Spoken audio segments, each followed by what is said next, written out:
sixth method is known as distillation method. In distillation method, how can we separate a mixture of two miscible liquid? Miscible liquids, how can we separate? That is known as acetone, miscible liquid, acetone and water. It is miscible. If we added water, it is mixed over there. And there is no visible boundary also, that it mix. Next one, alcohol and water. Alcohol and water. If you added water in alcohol, it is mixed. That is, these two solutions are miscible liquids. So how can we separate this one? This method is known as distillation method or simple distillation method. The distillation method, there are two types of distillation.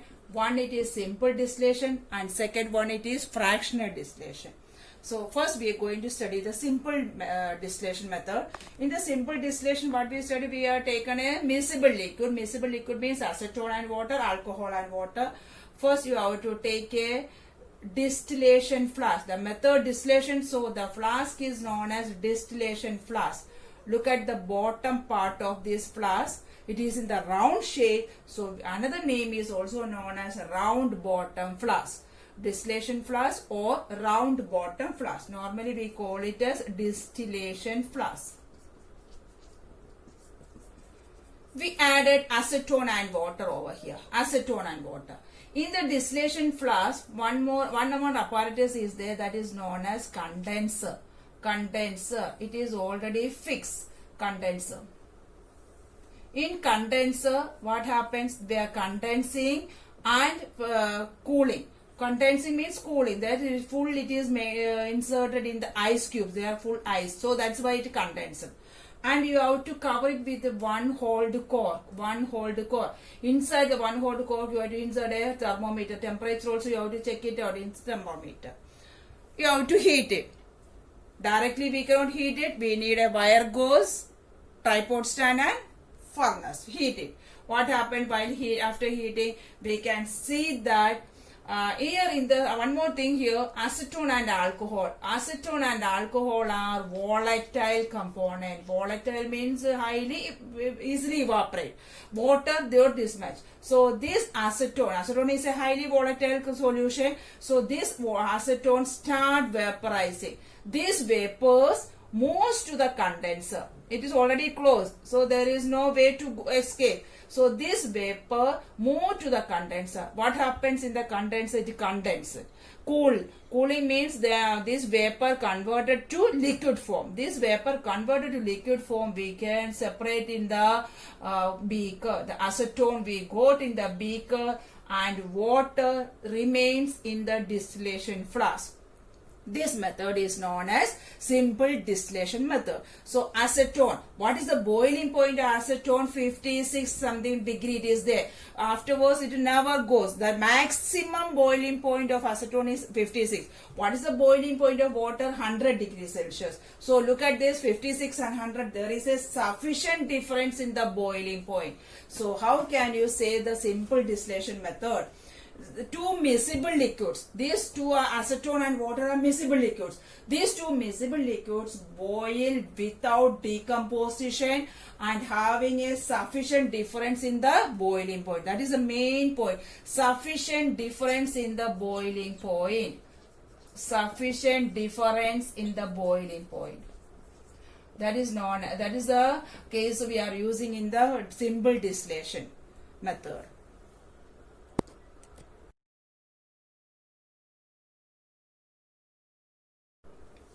Seventh method is fractional distillation. We already studied distillation. There are two types of distillation: simple distillation and fractional distillation. Simple distillation, just now we completed that one. It is sufficient difference in the boiling point. In the fractional distillation, what happens? Look at that. In the fractional distillation, only we have what? There is a tube packed with glass beads. That is the difference. Here also we are taken as a distillation flask, and in the distillation flask there is a tube connecting. That is just like tube we are connecting, and this tube is packed with glass beads. This tube is packed with glass beads. This is glass beads. and afterwards you complete it, and through this tube there is a condenser is connected here. In the simple distillation, there in the flask only they connected the condenser. Here it is the through the tube only they connected the this condenser. Next, you have to, in this fractional distillation, we have to take some petroleum products, otherwise air. Which are the two examples over here? We are taken as petroleum products or air. Air is also we are removing the gas, separating the gases from by the method of fractional distillation. Here we are taking the petroleum products. Directly we cannot heat it. What happens? We have to take a fire goes, tripod stand, and you heat it. What happens to this heating? After heating, these petroleum products start vaporizing. These vapors goes to the surface of these beads, and afterwards to cool and condense. Here they cool and condense. Understood? In the beads provide the surface. These beads provide the surface for the vapors to cool and condense repeatedly. So they form a different layers, crude oil, petroleum, like this different layers they are getting. We can remove through the condenser, and we have to take it like this way. So what happens? These petroleum products, you have to heat it. They vapor. These vapors provide these beads provide the surface of the vapors to cool and condense repeatedly. Like this way, they can remove whatever thing it is there. They can remove. And in this fractional distillation, the main thing is that to separate these mixtures. Miscible liquid, and difference in the boiling point is very important. Difference in the boiling point is be less than 25 Kelvin. Less than 25 Kelvin. That is the main difference. In the simple distillation we studied, there is a sufficient difference in the boiling point. Here there is a difference in the boiling point is less than 25 Kelvin. And what is the principle of this simple distillation and fractional distillation? Simple distillation, two miscible liquids that boil without decomposition and have sufficient difference in the boiling point. Here, two miscible liquid, the difference in the boiling point is less than 25 Kelvin. If you are asking the distillation or principle or difference, this is the answer. In the simple distillation, what happens? Two miscible liquids boil without decomposition and have sufficient difference in the boiling point. Here, two miscible liquids, two or more miscible liquids in which difference in the boiling point is less than 25 Kelvin. So that is the difference between simple distillation and fractional distillation.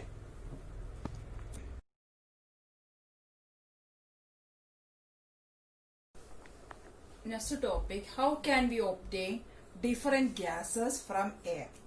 We already know that air is a homogeneous mixture and can be separated into components by fractional distillation method. This method will be possible, fractional distillation. So air is a mixture of, it is a homogeneous mixture. So how can we? This we call it as flow diagram. We are going to study the flow diagram. Air, take it as air. What we have to do? You have to compress and cool by increasing the pressure and decreasing the temperature. Compress and cool. What happened? By increasing pressure and decreasing the temperature. We already know that if you are going to increasing the pressure and decreasing the temperature, what happened? This air liquefy. So in the first lesson also we studied that how can we liquefy the gases? By increasing the pressure and decreasing the temperature, we can liquefy the gases. So now we got a liquid air. Liquid air. Now what happens? In this liquid air, allow to warm up slowly. Allow to warm up slowly. That is to fractional distillation column.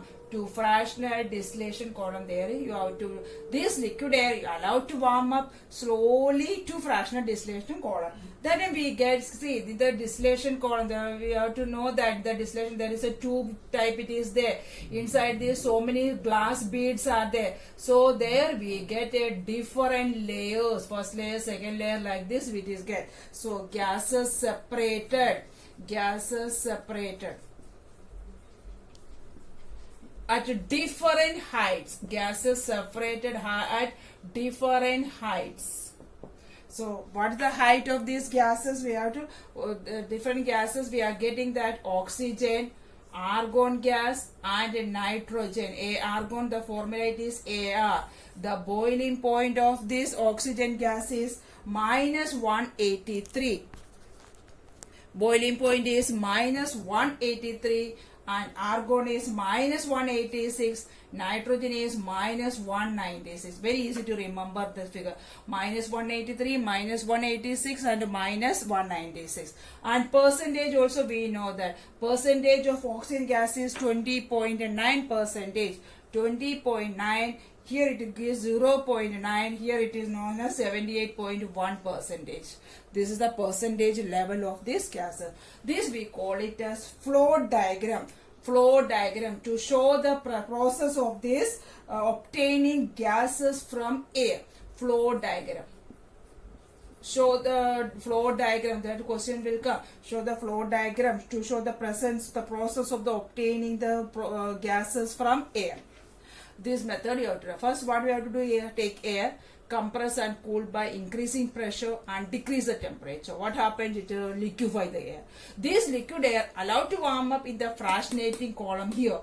So gases is separated out at different heights. So which gas? Oxygen gas, we can see argon gas, nitrogen gas. At the boiling point also they have to show this boiling point minus 183, minus 186, minus 196 like this. And percentage of the gases, we know that oxygen gas is 20.9, argon we get 0.9% and the nitrogen is 78.1 percentage. Now the last separating the components of a mixture, the last method, that is crystallization method. So crystallization method, what is meant by crystallization? Crystallization is a process that separates pure solid in the form of crystal. That is known as crystallization method. We have to separate the pure solid. In which way? In the form of crystals. That is known as crystallization method. This crystallization method is better than simple evaporation method. So compare with evaporation and crystallization method is better. That we will study. So we have to take a impure salt. Impure salt we have to take. So here we can take it as impure copper sulfate. The color of copper sulfate crystal is bluish color. Otherwise we can take impure alum. ALUM. So these all things we have to separate it and convert into a crystal form also. Let us perform an activity. Take a china dish. Add this impure copper sulfate. Impure copper sulfate you add it. And next one, dissolve it in minimum amount of water. We have to remember that one, minimum amount of water only we need in the laboratory while doing the activity. While performing this activity, we need minimum amount of water. Now you have to filter it. Take a funnel and take filter paper, fold it at the center and make it as a cone shape inserted in this funnel. Afterwards, what you have to do? Filter it. Whatever impurities there, it is remain in the filter paper, and this copper sulfate, pure copper sulfate, we will get in the beaker. Evaporate the water. We have to evaporate this copper sulfate solution. Next, what we have to do? Evaporate this copper sulfate and cover it. Take this one and cover it with a filter paper. We have to cover this copper sulfate. We could cover it with a filter paper. And one day you have to leave it, otherwise one night leave undisturbed. So what you will obtain? Next day you can see that the crystals of copper sulfate, like this crystals of copper sulfate, that process is known as crystallization. We are getting the pure solid in the form of crystal, that is known as crystallization. Crystallization method is used For what purpose? To purify solid. First one, crystallization method is used to purify solid. Second method, we get a salt from seawater. We get salt from seawater. We know that the seawater contains so many impurities. So after evaporation, we get a brown color or blackish color salt is there. That salt is known as rock salt. After crystallization, we get white color. So to purify the salt from seawater, that is a second method. Next one. What are the applications of this one? What are the applications? Purification of salt that we get from seawater. Second one, separation of crystals of alum. That is separation of crystals of alum or separation of crystals of copper sulfate. These are the applications. First application, purification of salt that we get from the water. Second application, separate these crystals of alum or separate the crystals of copper sulfate from impure samples. Next one, I already told that crystallization technique is better than evaporation. Why crystallization method is better than evaporation? Some solid decompose. What happened? First method is to decompose. Some salt or solid decompose. Otherwise, it char. Char means burn. It turn to blackish color. Decompose kar sakte, otherwise it is taken into blackish color while heating. So better to use the crystallization method. That nothing will happen in the crystallization method.